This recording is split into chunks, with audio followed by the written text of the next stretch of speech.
Gafa TV, tu canal online, presenta pensamiento crítico, pluralidad de voces, miradas, oídos y verdades desde la cotidianidad, la academia, la política, la economía, la sociedad y la cultura para construir conceptos y propuestas transversales e incluyentes. Sean bienvenidos a Pensamiento Crítico. Gracias al gentil auspicio de La Posada, gastronomía, arte y cultura, un lugar diferente. En Sueños Floristería, contactos al 099-877-9043. Medwin Sistemas, la solución perfecta. Señoras y señores, amigos de Gafa TV Ecuador, tengan ustedes muy buenas noches. Gracias por estar en compañía de Pensamiento Crítico, el programa de opinión de Gafa TV Ecuador. Nos pueden seguir en Facebook, en Twitter, en Instagram, en YouTube y esperamos un like en nuestra página web www.gafatv.com. Saludamos en esta noche con nuestro invitado y por supuesto con nuestro compañero Fernando García. Fernando, bienvenido, muy buenas noches. Hola Galo, señoras y señores, buenas noches, bienvenidos a Pensamiento Crítico este lunes 13 de septiembre del 2021. Un día variado, un día con sol, con frío, con amenazas de lluvia, como se está volviendo típico en nuestra serranía y en la capital de la República. Hoy día vamos a hablar de un tema muy preocupante, muy serio, muy sensible, que es el asunto de la migración. Otra vez, a recordar aquello que ocurrió en 1999, al finalizar el siglo pasado, con motivo del feriado bancario, salieron cerca de 3 millones de ecuatorianos por la desesperación, por el hambre, por el desempleo. Ahora volvemos a ver esa situación en los aeropuertos, volvemos a ver en las fronteras, donde realmente la situación se vuelve dolorosa. Para hablar de este tema he invitado cordialmente al señor Eduardo Baldión. Él es un migrante que ha retornado al país. Él es activista por los derechos de los migrantes. Yo quiero consultarle y saludarle en primer lugar. ¿Cuándo y por qué salió del Ecuador? Eduardo, buenas noches, bienvenido a Pensamiento Crítico. Yo salí en Ecuador en el año 1989 y permanecí en condición de migrante durante 27 años en Brasil y principalmente en México. La mayor parte de los años de mi experiencia migrante fueron en México. Desde hace 4 años soy un migrante retornado. Usted, en su calidad de migrante, bueno, ha estado en un país sudamericano y un país latinoamericano como México. Me imagino que las experiencias deben ser bastante diferentes, migrar a Estados Unidos, migrar a Europa. Y usted ahora como activista de los derechos pro migrantes, conoce lo que pasó a fines del siglo pasado, en 1999, a propósito del feriado bancario, donde recordamos fue el gobierno del señor doctor Yamil Maguad, en donde fue parte de ese gobierno el actual presidente, el señor Guillermo Lasso, como superministro de Economía. ¿Qué recuerdo y qué conoce usted como migrante que estuvo en ese entonces respecto a la ola aquella de ecuatorianos que salieron, según las estadísticas, de cerca de 3 millones? ¿Qué conoce usted, Eduardo, de ese tema y de esa coyuntura? En efecto, como activista en la defensa de los derechos de las personas migrantes, he prestado especial atención al éxodo que hubo hacia fines del siglo pasado y en los primeros años de este siglo. De la misma manera, he puesto mucha atención en el éxodo que está ocurriendo actualmente y que ya empezó a manifestarse hace un año, desde agosto del año pasado. En las dos experiencias migratorias hay elementos comunes y hay elementos de diferenciación. El elemento fundamental que une o que es semejante en uno y otro caso tiene que ver con que la causa o los factores estructurales que empujan a muchos connacionales a verse obligados, forzados a tomar el camino de la migración, tiene que ver con la crisis económica y financiera provocada cuando ocurrió el éxodo migratorio anterior por lo que llamamos nosotros el feriado bancario. Y el factor que está expulsando hoy en día a muchos connacionales tiene que ver con la crisis económica provocada fundamentalmente por el giro en la política neoliberal aplicada por el gobierno del presidente Lenín Moreno y que se mantiene en el actual gobierno. De modo que hay un paralelismo respecto de los factores o las causas. Detrás de las razones que empujan a la mayor parte de los connacionales a esta experiencia de migración forzada está la crisis económica, la falta de empleo y junto con eso el agravamiento de la situación por causa de la pandemia, pero también hay que decir que cuando se toma la decisión de migrar de manera forzada, es también porque las personas y las familias identifican que en el horizonte, por lo menos en el horizonte inmediato, no hay ninguna expectativa de mejora. Entonces, hay una crisis de expectativas también que empuja a muchas personas a migrar. Se trata de una decisión no solo de la persona que migra, sino una decisión que en lo general involucra al núcleo familiar y que impacta al núcleo familiar, que afecta no solo a la persona que decide emigrar, sino también a quienes se quedan acá, a quienes permanecen. Lamentablemente, esa es una realidad que va creciendo en nuestro país. Antes de entrar a hablar de lleno de lo que está pasando ahora mismo en nuestro país con la migración, ¿por qué no nos cuenta un poquito, Eduardo, su experiencia, sus lecciones y reflexiones de ser migrante? ¿Cómo viven los migrantes? ¿Cuál es su realidad en el exterior, Eduardo?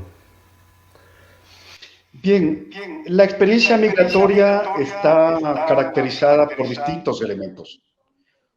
Uno tiene que ver con el país de acogida o el país al cual uno ha migrado y puede variar de manera sustancial eso. Pero el elemento que es decisivo, que resulta fundamental en la experiencia migratoria es si la persona que migró se encuentra o no de manera regular en el país de acogida o en el país de destino. Esta condición migratoria, que tiene que ver con el hecho de si cuenta o no con un visado que le permita permanecer, pero que le permita además desarrollar sus actividades, sea estudiar o sea poder trabajar, es el elemento diferenciador de toda experiencia migratoria. ¿Qué quiero decir con esto? La diferencia radical entre una experiencia migratoria y otra radica fundamentalmente en el hecho de encontrarse uno en situación regular o no. Y las personas que se han visto forzadas a migrar, en su gran mayoría son personas que permanecen en los países de acogida en condición irregular, lo cual quiere decir que se les coloca en situación de alta vulnerabilidad y que sus posibilidades de acceso a servicios de salud, a servicios de educación y a oportunidades de empleo se ven bastante disminuidas o en todo caso afectadas porque al no tener una condición regular en materia de trabajo, por ejemplo, tienen que aceptar condiciones precarias de trabajo y a esto hay que agregar también que el fantasma de la deportación los acompaña cada día. Cada persona, cada compatriota, cada ser humano que deja su patria vive unas experiencias, solo ellos pueden contarlo, solo ellos pueden decirle cómo lo han sabido sobrellevar. Pero los gobiernos de turno, en el caso suyo, varios gobiernos, ¿hacen algo por los migrantes en los países de acogida a través de sus embajadores, de sus cónsules, o simplemente aparecen a partir ya de la Constitución del 2008 a pedir el voto y a poner candidatos a asambleístas por los migrantes? ¿Cuál es esa experiencia? ¿Qué hacen? ¿Qué tiene que contar usted al respecto, Eduardo? Sí, yo creo que hay dos etapas claramente diferenciadas. Una tiene que ver con la Constitución del 2008, que otorga a los migrantes ecuatorianos una serie de derechos que antes no teníamos, ¿no? En la actualidad yo soy una persona migrante retornada y quiero decir que es gracias a la Constitución y a los derechos que se establecen en dicha Constitución y posteriormente en otras normas, específicamente la Ley Orgánica de Movilidad Humana, es que hemos podido acceder, tener esos derechos. Pero una cosa es que esos derechos estén plasmados en una norma y otra cosa es que existan los planes y programas que garantizan el ejercicio de esos derechos. En el exterior específicamente, que lo que viene sucediendo en los últimos años, los últimos 4 años, hubo un cambio fundamental en la calidad de la atención que prestan los consulados. Y hoy hay una queja permanente y categórica de parte de muchos connacionales porque en los consulados del Ecuador, en los distintos países, ha habido disminución del personal que atiende, ha habido disminución de programas y ha habido disminución en la calidad de la atención. En esto habíamos avanzado de manera significativa, importante. Es cierto que había problemas, es cierto que había cosas que se debían y se podían mejorar, pero habíamos tenido un cambio que era muy significativo. Este cambio da un giro radical. Durante los 4 años del gobierno de Moreno se desmontan una serie de programas, de beneficios, y hay un retroceso notable en la calidad de la atención. Ilustro esto con un ejemplo para dimensionar lo que estoy diciendo, que tiene que ver con la repatriación de cadáveres cuando un connacional fallece en algún país de acogida. La ley establece que hay una obligatoriedad del Estado ecuatoriano para proporcionar apoyo a las familias para hacer la repatriación de los cadáveres al territorio ecuatoriano. Sin embargo, esto que está plasmado como un derecho y como una obligación, por lo tanto, del Estado ecuatoriano, se cumple en los últimos años de manera muy relativa y muy precaria, porque ha habido una disminución de recursos para poder realizar esa repatriación de cadáveres. 2, porque cuando se atiende la respuesta no es oportuna y eso tiene efectos. Primero, sobre el costo que tiene la repatriación, porque cada día que se va demorando ese procedimiento, los costos van subiendo de manera exponencial.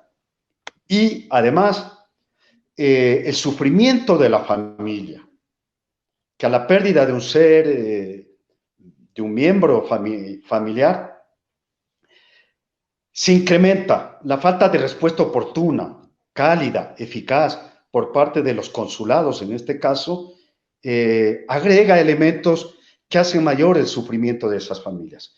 Por lo tanto, creo que para responder de manera puntual a su pregunta, lo que hemos visto en los últimos años es un franco retroceso. Esos expatriados de su patria son los que han soportado la economía. En los últimos 20 años son más de 50.000 millones de dólares que han aportado al erario nacional. Fueron expulsados por la pobreza, por la miseria, pero han sido los que han sostenido la dolarización, han sostenido la economía nacional. Y ahora están reclamando con justo derecho que el Estado proteja, que el gobierno proteja en cualquier parte del mundo, que estén ellos trabajando, haciendo patria y haciendo recursos para mantener a sus familias y aportar al país. Bueno, Eduardo, seguimos conversando con Eduardo Baldión, migrante retornado a nuestro país. Él es activista pro derechos de los migrantes. ¿Quién nomás participa en esta ola? Participan los migrantes, la familia, los coyoteros, los chulqueros, las autoridades migratorias y un sinnúmero de gente. Ahora mismo el Ecuador está otra vez viviendo ese fantasma de la migración, del dolor y la muerte allá en las fronteras de México, en las fronteras de Estados Unidos. Se dice que se descubrió, se visibilizó, a partir de que México comenzó a solicitar a partir del 4 de septiembre la visa, otra vez comenzó a verse el asunto. ¿Cómo entiende usted? como migrante, como retornado, como activista, como gente que ha vivido en carne propia y es testigo de primera línea, en primera persona, esta situación de los ecuatorianos? ¿Hasta dónde podemos llegar? ¿Y qué tiene que hacer el gobierno más allá de los discursos y más allá de pomposas declaraciones? ¿Qué tiene que hacer, Eduardo? Efectivamente. Lo primero que quisiera señalar es que el año pasado se hicieron distintos estudios que permitían identificar cuáles son las principales búsquedas que las personas ecuatorianas realizan en Internet a través de los distintos buscadores de Internet. Y esos estudios reflejaban dos cosas. Uno, que la gente buscaba principalmente información relacionada con el COVID, porque obviamente es un tema que nos ha afectado, nos ha preocupado a todos. Pero el segundo lugar en las búsquedas que realizan los ecuatorianos en Internet, el año pasado ya aparecía la búsqueda sobre destinos a los cuales migrar. Quiero decir con esto que en el Ecuador hay una migración contenida de personas deseando migrar que por distintas razones no logran plasmar esa idea de migrar a otro país. Pero si las condiciones para migrar fueran diferentes, medio país habría ya migrado en el transcurso de los últimos meses. Este fenómeno migratorio, como digo, empezó a advertirse desde agosto del año pasado, pero es recién que se le presta la atención debida y el Estado intenta reaccionar. Pareciera que las autoridades ecuatorianas fueron las últimas en tomar nota, en enterarse de la oleada migratoria que ya la veníamos señalando distintos grupos de la sociedad civil. Quiero hacer un paréntesis para poner en valor lo que usted mencionó en relación a las remesas. El año 2020, un año de enormes dificultades para todos. Un año de enormes dificultades también para los hermanos migrantes. Las remesas alcanzaron 3.300 millones de dólares. Una cifra récord desde que se tiene un registro de los ingresos por este concepto a la economía del país. 3.300 millones de dólares. Pero hay que decir algo más. Por primera vez, igualmente desde que se tiene el registro, en los últimos 3 años ha habido una situación en la que 2018, 2019 y 2020, por primera vez de manera consecutiva, las remesas superaron los 3.000 millones de dólares. ¿Qué quiero decir? Que del 2017 al mes que nos encontramos actualmente, han ingresado por concepto de remesas una cantidad superior a los 15.000 millones de dólares. Esto es 3.6 veces más la inversión extranjera directa, de la que tanto se habla y a la que tantas facilidades se le brinda. Y coincide además este incremento sostenido en el ingreso de las remesas con los años de mayor desatención y abandono de la comunidad migrante, tanto la que permanece en el exterior cuanto la retornada. Por ello nosotros, en Alianza Migrante, que es una plataforma que congrega a migrantes, a organizaciones de migrantes, a organizaciones de la sociedad civil, estamos planteando que la relación entre la comunidad migrante y el Estado ecuatoriano tiene que cambiar y asentarse en un enfoque de reciprocidad. El Estado ecuatoriano, la sociedad ecuatoriana tiene una deuda creciente con sus migrantes. Y por lo tanto, hay que cambiar el enfoque de la relación entre migrantes ecuatorianos y el Estado ecuatoriano y hay que fundar esa relación sobre un principio de reciprocidad. Si el sacrificio de los migrantes ecuatorianos ha sido decisivo para sostener la economía del país, en los tiempos difíciles y también en los tiempos en que la situación ha sido más o menos estable, en todo momento la aportación de los migrantes ha sido decisiva. Y cierro con esto su pregunta. La semana anterior, la Cancillería organizó una mesa nacional de movilidad humana para abordar este tema de la migración riesgosa. La conclusión más importante, por lo que he podido apreciar de la semana, es que dentro de 3 meses presentarán alguna propuesta para tratar de abordar el tema. Esto quiere decir que la capacidad de responder por parte del Estado a situaciones tan dolorosas como esta no está siendo efectiva y además, desde mi perspectiva, creo que hay que hacer algo que no se ha hecho nunca, que es declarar las zonas, aquellas provincias y regiones que son mayormente impulsoras de migrantes, declarar zonas económicas especiales. ¿Qué quiere decir esto? Que ahí, en esos territorios, sería conveniente concentrar un conjunto articulado y coherente de políticas públicas, de desarrollo económico, de apoyo agropecuario, de generación de oportunidades de empleo, para poder atacar las condiciones, los factores estructurales de la migración forzada. Esto no va a lograrse repitiendo lo que se quiere hacer también, que son campañas de prevención, que habrá que seguirlas haciendo, pero que han mostrado siempre sus limitaciones. Por lo tanto, hay que actuar con audacia, con imaginación y pensar en una política pública orientada a aquellos territorios que expulsan mayormente migrantes. Terminando este diálogo, quisiera unas respuestas más concretas. Sí, si el gobierno ya va para 4 meses y hasta ahora no sabemos cuál es su plan de desarrollo, cuál es su plan de gobierno, no sabemos nada. Y en el asunto migratorio, el canciller Alarcón tampoco, el canciller Montalvo tampoco ha tenido respuestas claras. Hay que recordar al señor Lasso y al gobierno, quienes migran creo que son las Lorenzas, ¿verdad? Quienes migran creo que son aquellos que no tienen barcos pesqueros, ni fincas, ni casitas, ni autos, es decir, son los pobres, aquellos que tampoco tienen acceso a la herencia, entonces tampoco van a heredar nada.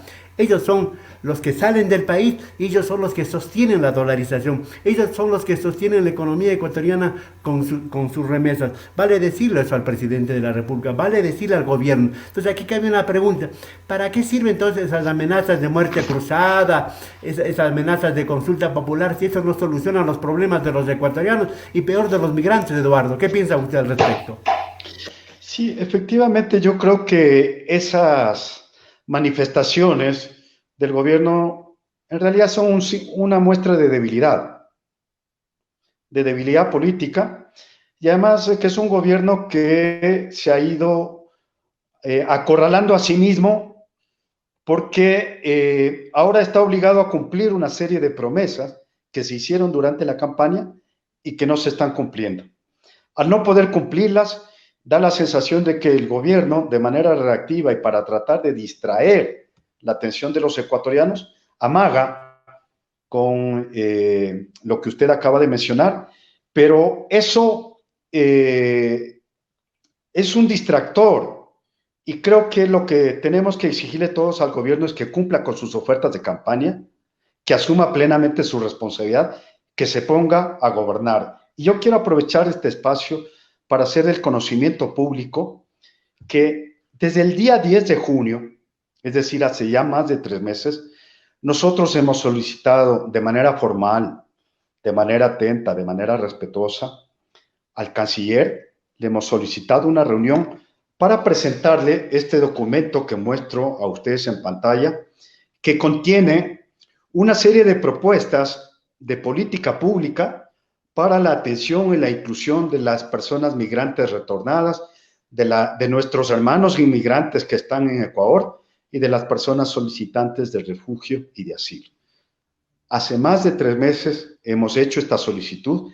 Al día de hoy solo tuvimos una reunión preparatoria hace 2 meses y no ha habido oportunidad de reunirnos con el canciller para presentarle propuestas que están trabajadas por más de 20 organizaciones de migrantes y de la sociedad civil, que nos dimos a la tarea durante 2 meses de analizar y preparar este documento para, desde nuestra perspectiva, aportar elementos. El espíritu con el que hemos hecho este documento es de aportar nuestra mirada y aportar soluciones. Resulta inaudito que no se nos haya brindado hasta el día de hoy la oportunidad de poder presentar y entregar este documento.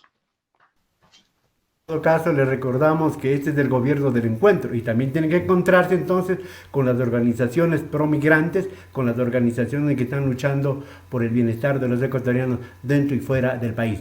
Este diálogo se ha llevado a cabo esta noche con el señor Eduardo Baldión, migrante retornado. Él es activista por los derechos de los migrantes ecuatorianos y nuestro título de este diálogo es Ecuador exporta migrantes como signo de desempleo y de la pobreza. Muchísimas gracias, Eduardo. Yo no sé si en 5 minutos usted puede dar un mensaje a sus compatriotas que están afuera, usted con la experiencia y con la autoridad que tiene de haber vivido esa situación. En pocos segundos, por favor. Sí, que necesitamos fortalecer el diálogo y la articulación entre los migrantes ecuatorianos retornados y entre los migrantes que están en el exterior. Solo unidos podremos hacer valer nuestros derechos. Gracias a Eduardo Baldión, migrante retornado, activista de los derechos de los migrantes ecuatorianos. Señoras y señores, este ha sido un diálogo de reflexión, de procura de que el gobierno, el Estado, se interese por aquellos que han sostenido durante 20 años y pico la economía ecuatoriana y la dolarización. Señoras y señores, volveremos la próxima para seguir hablando y reflexionando en alta voz de los problemas del país. Hasta la próxima.